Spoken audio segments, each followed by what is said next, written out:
అమ్మా ఇవాళ లంచ్ కి ఏం కూర? నువ్వు చెప్పు, నీకేం తినాలనిపిస్తే నీ వదినతో చెప్పి అదే వండిస్తాను. ఏమైనా వండించు, నాకు ఇష్టమైన కూరలు వండుతున్నారా ఏంటి? అలా అంటున్నావేంటి? నువ్వు వచ్చిన దగ్గర నుండి నీకు ఇష్టమైన కూరలే వండిస్తున్నాను కదా. మరెందుకు నిన్న సొరకాయ కూర వండించావు? నాకు సొరకాయ కూర అసలు నచ్చనే నచ్చదు. నేను నిన్న పచ్చడితో తిన్నాను. అదా, నీ అత్తకి ఆ కూర అంటే చాలా ఇష్టం, అందుకే వండించాలి. ఒక్కరోజైనా తనకి ఇష్టమైన కూర వండించాలి కదా. ఇప్పుడు నువ్వు చెప్పు, నీకే కూర వండించాలో. బిర్యానీ చేయించమ్మా. సరే, కొడలా ఇట్రా. ఏంటత్తయ్య? సోనకి ఇవాళ బిర్యానీ తినాలని ఉందంట. లంచ్ లో బిర్యానీ చెయ్యి. అయ్యో అత్తయ్య, వంట చేసేసాను. పాలకూర పప్పు ఇంకా ఆలూ ఫ్రై చేశాను. మళ్ళీ ఇప్పుడు బిర్యానీ ఎలా చేయను? చూసావా అమ్మా, నాకు తెలుసు వదిన వండదని.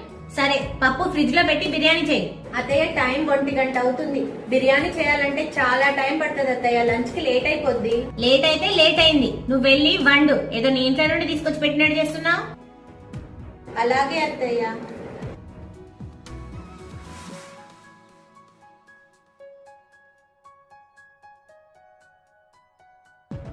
జాను, ఏమైంది, ఏడుస్తున్నావా?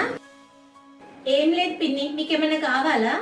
నాకేం వద్దు, కానీ నువ్వు నా దగ్గర దాచకు, ఎందుకంటే నేను మొత్తం విన్నాను. సోనా రానంతసేపు అత్తయ్య నాతో చాలా బాగా ఉంటారు, కానీ సోనా రాగానే మారిపోతారు. ఇద్దరు కలిసి నన్ను. నువ్వు వంట చెయ్యి. ఈ సోనకి ఎలా బుద్ధి చెప్పాలో నాకు తెలుసు.